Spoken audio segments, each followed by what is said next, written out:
Bonjour tout le monde. Comment allez-vous, ma belle Isabelle, mon beau Marco? J'espère que vous allez bien. Aujourd'hui, en ce lundi, on est le 9 février. On est en prolongation dans le message des guides et on est toujours en 2026. Je m'excuse, le soleil est un peu fort, mais ça me coûte un peu pour ma plante, je veux qu'elle profite du soleil le maximum qu'elle peut et que je peux lui offrir. C'est pour ça que je ne ferme pas mais si je me recule, l'éclairage est un peu moins bon. Donc, c'est un ou l'autre. C'est soit que je me mets ici ou c'est soit que je me mets ici. Et bien là, tu sais, dans le fond, ici, vous allez moins me voir. Mais en fait, ça ne change pas grand-chose. Je vais t'expliquer parce que je lis. Fait que quand même que vous ne me voiriez pas, que tu ne me verrais pas à 100% clair, tu me vois le nez. De un, mais de deux, ça ne change pas grand-chose puisque je te souhaite une belle écoute tout le temps. Donc, c'est vrai, pareil, ça restera une écoute. Donc, je vais reprendre là où on avait arrêté ce matin parce que je t'ai épuisé et c'était la page 154, je crois, c'est ça? Oui, 154. Puis, ça se terminait par l'activité. Donc, tout ce qui se joint pas ou ne veut pas se joindre à l'activité. OK? Donc, je reprends à la page 155. OK? Et comme je te le disais, Isabelle et Marco, bonne écoute. Bon, là, je reprends la dernière phrase, comme je te disais, puis un petit peu plus haut, juste pour nous remettre dans le bain. La Terre se trouvait maintenant dans un tel cycle et plus grand avant. Ah, OK. Je vais me concentrer, là. OK, je suis prêt. La Terre se trouve maintenant dans un tel cycle et le plus grand rayonnement de lumière que la Terre ait jamais connu se répand maintenant sur l'humanité et se répandra à l'avenir pour purifier et rétablir l'ordre et l'amour absolument nécessaires à la préservation de cette planète et du système de monde auquel nous appartenons. Tout ce qui ne se joint pas ou ne veut pas se joindre à l'activité d'ordre, d'équilibre et de paix doit nécessairement passer à une autre école de l'univers et développer à sa manière sa compréhension de la loi pour une méthode autre que celle qu'exprimera la vie future sur notre Terre. Il n'existe qu'un seul passeport pour accéder à la présence de ces grands êtres, et c'est de rayonner suffisamment d'amour à son maître suprême intérieur et à ses maîtres, et parallèlement avoir la détermination suffisante pour déraciner du moi humain toute discorde et tout égoïsme. Lorsqu'un individu devient suffisamment déterminé à servir uniquement le plan constructif de la vie, il discipline parfaitement sa nature humaine, peu importe si la tâche est déplaisante. Il est alors certain d'attirer l'attention d'un maître d'ascension qui identifiera ses luttes et lui déversera courage, force et amour pour le soutenir jusqu'à jusqu'à jusqu'à ce qu'il ressente en tout temps le lien permanent qui existe entre lui et l'être intérieur. Le maître qui a fait son ascension dans la lumière connaît et voit tout ce qui concerne l'étudiant parce qu'il lit clairement l'information enregistrée dans son aura.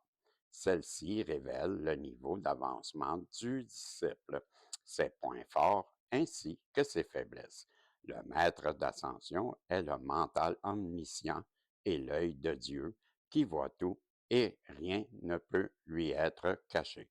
Celui ou celle qui désire entrer en contact avec la présence visible et tangible des maîtres d'ascension doit comprendre qu'à moins de devenir un soleil rayonnant d'amour et de lumière et de perfection, que le maître peut alors intensifier et utiliser comme faisant partie intégrante de lui-même en orientant consciemment ce soleil où il le veut À moins de devenir ce soleil rayonnant, l'individu demeure un poids inutile et un fardeau pour le service et l'univers du maître.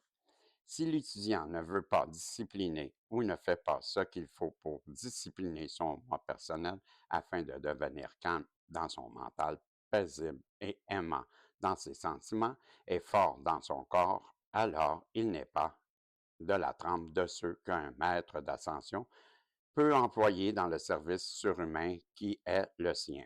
Lorsque l'étudiant ne possède pas un véhicule suffisamment fort, contrôlé et développé, il est incapable de coopérer avec un maître d'ascension et par conséquent d'effectuer une tâche qui est au-delà de l'expérience humaine ordinaire.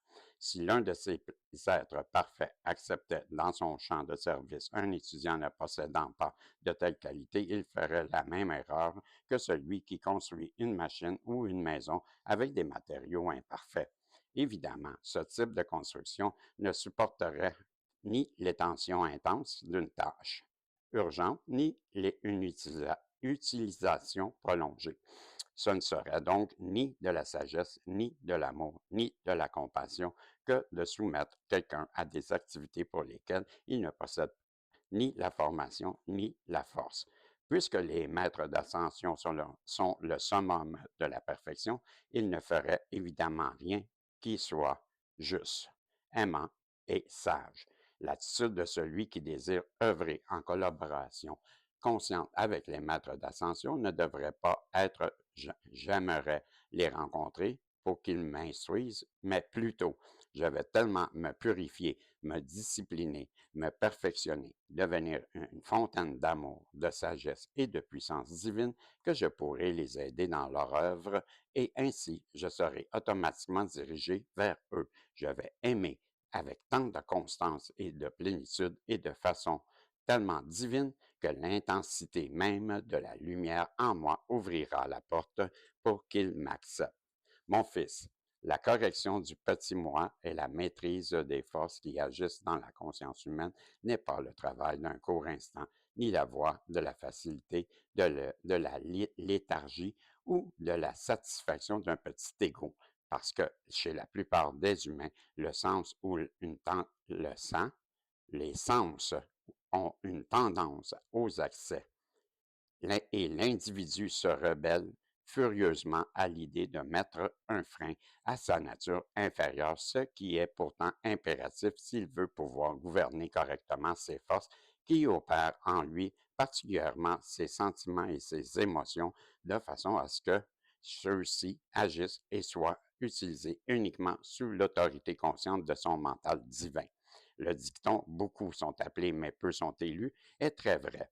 Tous sont constamment appelés, mais peu sont suffisamment éveillés pour prendre conscience de la joie sublime et la perfection qui se trouve à l'intérieur de la présence individualisée de l'être suprême et entendre sa voix qui, dans la lumière, appelle toujours et toujours chacun à la maison du Père.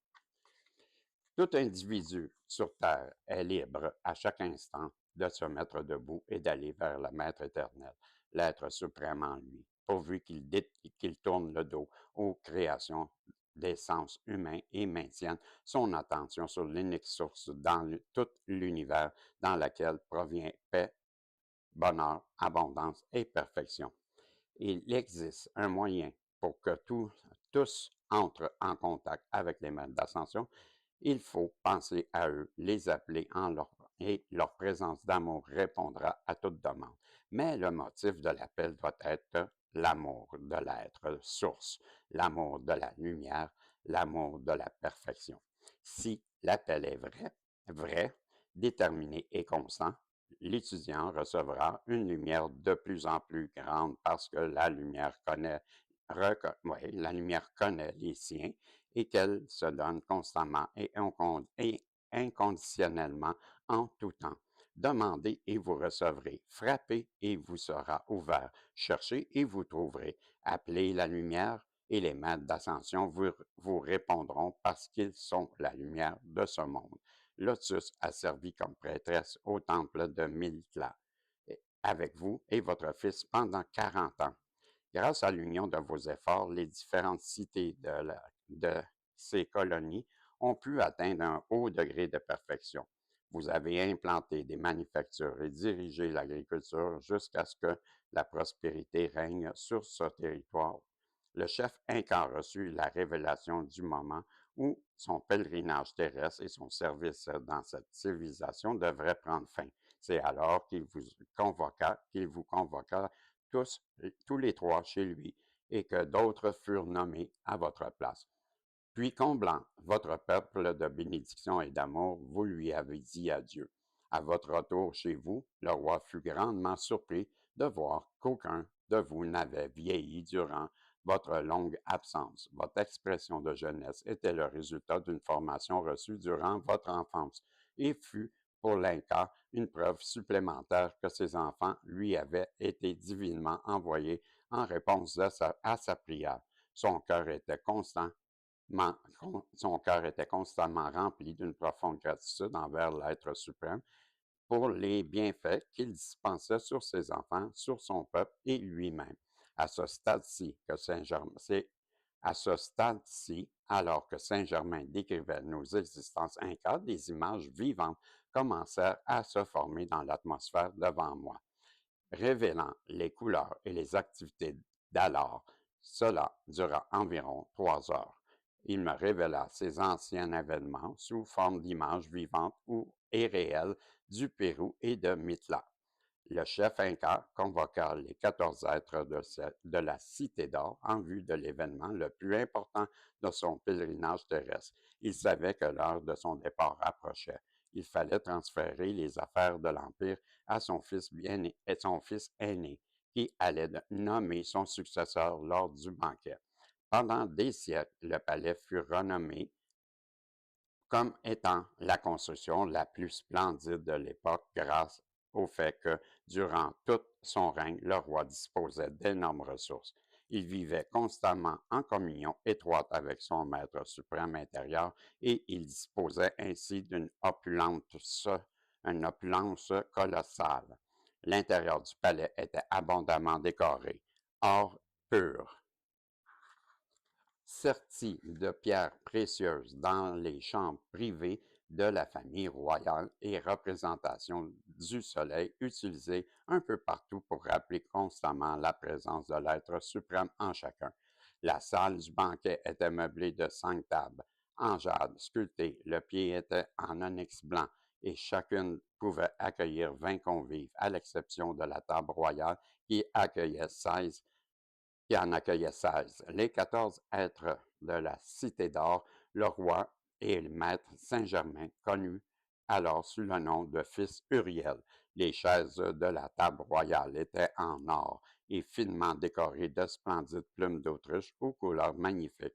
Sur la chaise de l'Inca, les plumes étaient d'un très beau violet, et sur celle de Saint-Germain, or vif, sur celle de la fille rose, sur le fils aîné violette, mais plus claire que celle de l'Inca. Sur celle du fils cadet, blanche, représentant l'autorité des prêtres. Sur les chaises des êtres de lumière de la Cité d'Or, les plumes avaient diverses couleurs, toutes remarquables, chacune représentant la fonction et le service rendu à l'Empire par le convive. Des nappes en tissu très doux, richement bordées, de fils extrêmement brillants, couvraient les tables. Tout le palais était éclairé par des globes en cristal lumineux que Saint-Germain avait offerts à l'Inca au début de sa formation. Celui-ci portait une robe royale en tissu doré ressemblant à du métal avec un plastron de pierres précieuses représentant le soleil. Par-dessus, il portait sa robe de cérémonie faite de tissu épais de couleur pourpre, décorée de magnifiques plumes d'autruche et ayant une encolure évasée. Un bandeau de diamants retenant 3 plumes violettes à l'arrière de la tête lui servait de couronne. Pour la vie intérieure de l'Inca, ces 3 plumes symbolisaient les 3 activités de Dieu, Père, Fils et Saint-Esprit, qui s'expriment à travers l'être humain en tant qu'amour, sagesse et puissance. Les 2 fils étaient vêtus d'habits semblables à ceux de leur père, à l'exception de la longue robe de cérémonie. Chacune portait le symbole du grand soleil que dessinait un plastron de pierres précieuses. La couronne du fils aîné était sertie d'émeraude et les plumes à l'arrière de la tête étaient également violettes, mais plus pâles que celles de l'Inca. La coiffure de l'autre fils était sertie de perles et les plumes étaient blanches, symbole de sa fonction de prêtre. La fille du roi portait une robe en tissu doré, aussi délicat que la soie fine et doublée d'une substance opalescente, remarquable qui changeait de couleur au moindre mouvement de son corps. Elle portait une ceinture de diamants et d'émeraude et son tablier touchait presque le sol. Elle avait un bonnet tissé bien serré sur la tête. Autour du cou, elle portait une chaîne à laquelle était suspendu le symbole du grand soleil serti de diamants, de rubis et d'émeraudes. Ses sandales étaient faites d'or et de pierres précieuses. Alors que le roi quittait ses appartements pour se rendre à la salle du banquet, une lumière éclatante jaillit dans les chambres. Saint-Germain était là devant nous, pareil à un dieu. La lumière qui l'entourait était presque aveuglante et il nous fallut quelques secondes, je m'excuse, pour nous y accoutumer. Ses beaux cheveux dorés descendaient jusqu'aux épaules et un bandeau de diamants bleus les retenait en place. Le puissant rayonnement de sa lumière brillait à travers le coloris de ses cheveux au point de ressembler à la lumière du soleil. Le violet perçant et vibrant de ses yeux contrastait fortement avec le teint rosé de sa peau qui révélait jeunesse et santé parfaite. Ses traits étaient très réguliers, comme ceux des anciens Grecs. Il portait une robe d'un superbe tissu blanc lumineux, totalement différent de tout ce qui existe aujourd'hui. Il épousait légèrement le corps au niveau de la taille, autour de laquelle il y avait une ceinture de diamants jaunes et de saphir et un tablier qui descendait jusqu'aux genoux. Au troisième doigt de sa main gauche, il portait un anneau serti d'un splendide diamant jaune. Le majeur de sa main droite portait un saphir presque aussi brillant. Les deux pierres reluisaient fortement à cause du grand rayonnement de Saint-Germain qui arrivait de la Cité d'Or. Le roi fut surpris et extrêmement heureux de le voir. Faisant le signe du cœur, de la tête et de la main, il s'inclina révérencieusement devant lui et lui offrit son bras au maître. C'est ainsi qu'ils se rendirent à la salle du banquet. Sur les tables, le service était entièrement en or, en cristal et en jade. Bientôt, les enfants du roi arrivèrent et, voyant le maître bien-aimé, ils tressaillèrent de joie. Cependant, ils n'oublièrent pas la dignité de la circonstance. Aussi, faisant le signe qu'il leur avait appris, ils s'inclinèrent respectueusement devant leur père et ses nobles invités. Au signal, tous s'assirent. Le roi se trouvait à l'extrémité de la table, le maître Saint-Germain à sa droite et sa fille à ses côtés. Le fils aîné était à gauche de l'Inca et l'autre fils près de son frère. Venaient ensuite les autres êtres de la cité d'or. À la fin du banquet, l'Inca se leva, tous devinrent très attentifs. Il demeura silencieux quelques instants, puis tendant la main vers Saint-Germain, il le présenta aux invités. Le maître s'inclina gracieusement. Le roi leur parla des grandes lois spirituelles qui lui avaient été enseignées ainsi qu'à ses enfants et leur dit que les grands bienfaits qui avaient comblé le pays et le peuple étaient les fruits du grand amour de ce maître. Il leur dit aussi que le banquet était donné à son honneur afin de désigner son successeur sur le trône. Il fit signe à son fils aîné de se lever et annonça qu'il serait le futur dirigeant de l'Empire. Enlevant sa robe royale, il la plaça sur les épaules de son fils, levant les mains vers le haut en signe de bénédiction. Saint-Germain dit, je vous bénis, mon fils, par le nom et la puissance de l'être suprême dans l'homme et dans l'univers, dont la sagesse infinie vous guidera dont la lumière vous illuminera, dont l'amour vous bénira et vous enveloppera, vous, le pays et le peuple. Posant le pouce de sa main droite sur le front du fils aîné, le maître bien-aimé leva la main gauche et un éclat de lumière éblouissant les recouvrit. Ensuite, le roi désigna ceux qui devaient remplacer sa fille et ses deux fils dans le temple de Miltar. Saint-Germain, le roi et ses enfants et ceux de la cité d'or entrèrent dans la salle du trône. Se retournant, le maître s'adressa encore à eux et dit, Bien-aimés de la lumière, votre frère, le roi, vous quittera bientôt pour recevoir un repos bien mérité des enseignements les plus avancés. Jusqu'à ce qu'arrive ce jour, je resterai avec vous. Votre civilisation atteindra son apogée sous le règne de ce frère bien-aimé et vous aurez besoin de plus de richesses pour accomplir tout ce qui est à faire. Non, loin d'ici, dans le cœur de la montagne, se trouve un immense trésor de pierres précieuses et d'or. Le fils cadet de votre roi ne s'est pas encore remémoré une faculté ancienne acquise. Je vais le réactiver afin que tous les besoins de votre activité future soient comblés. Se dirigeant vers le cadet, il lui toucha le front avec le pouce de sa main droite.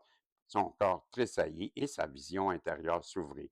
Dans un repère de montagne, il vit un endroit précis contenant une telle richesse qu'il sut qu'il leur faudrait rien d'autre que pour produire ce dont ils auraient besoin dans leur activité extérieure. Le fils offrit son obéissance à son maître bien-aimé et promit qu'avec son aide, le plan d'utilisation de ces richesses serait mené à terme. Les 3 mines qu'il avait ouvertes et exploitées furent fermées et scellées quand se termina le règne des êtres de la Cité d'Or et ils sont restés fermés jusqu'à ce jour. Il arrive à l'occasion que les archéologues trouvent des preuves de la grandeur fabuleuse et la splendeur de cette ancienne civilisation. Les traces d'activités inca sont découvertes jusqu'à présent datent de la phase déclinante de cette civilisation, mais le moment viendra où les fruits de son apogée seront découverts et rendus publics afin de bénir, éclairer et servir la prospérité.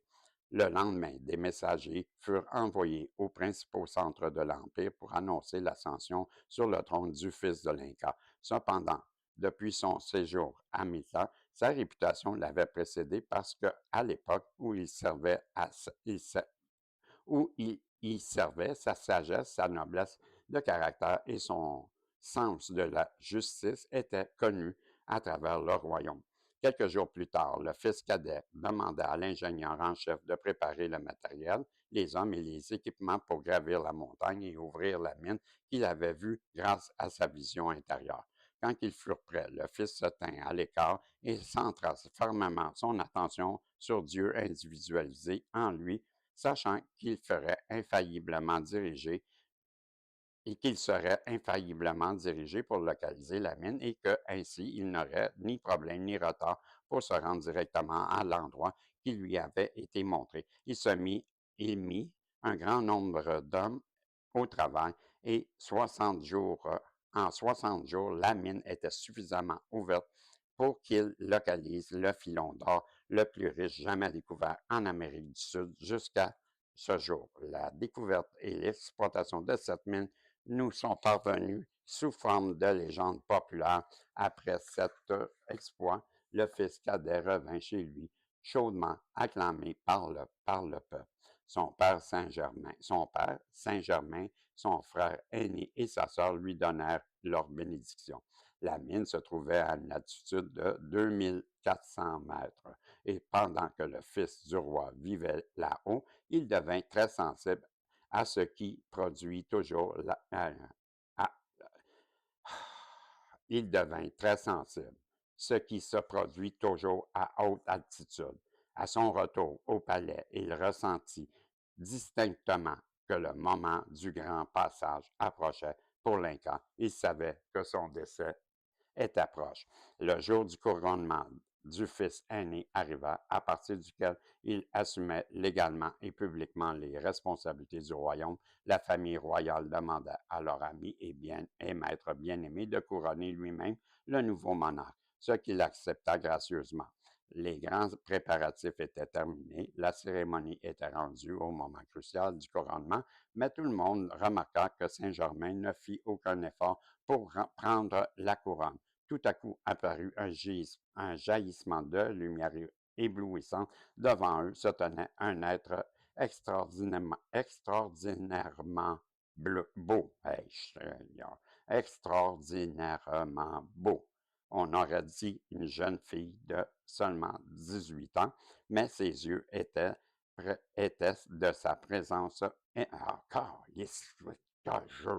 on aurait dit une jeune fille de seulement 18 ans, mais de ses yeux et de sa présence émanait un rayonnement rempli de l'amour, de la sagesse et de la puissance d'une fille de Dieu. La lumière qui remplissait l'atmosphère autour d'elle avait la blancheur du cristal, vibrant et scintillant constamment, c'est ça, et vibrant et scintillant constamment. Elle tendit ses mains délicates vers celui qui tenait la couronne, puis la leva et, avec une grâce indéfinie, la plaça sur la tête du fils aîné d'une voix merveilleusement mélodieuse. Elle dit, je veux juste vérifier, il est où le prochain chapitre? Es-tu bien loin? Ça fait combien de temps aussi? Là? Je vais vérifier ça. Ouais, je pense qu'il est allé trop loin. OK, ouais, il reste 175, on est à 167 et on est à combien de temps? 21 minutes, j'arrête.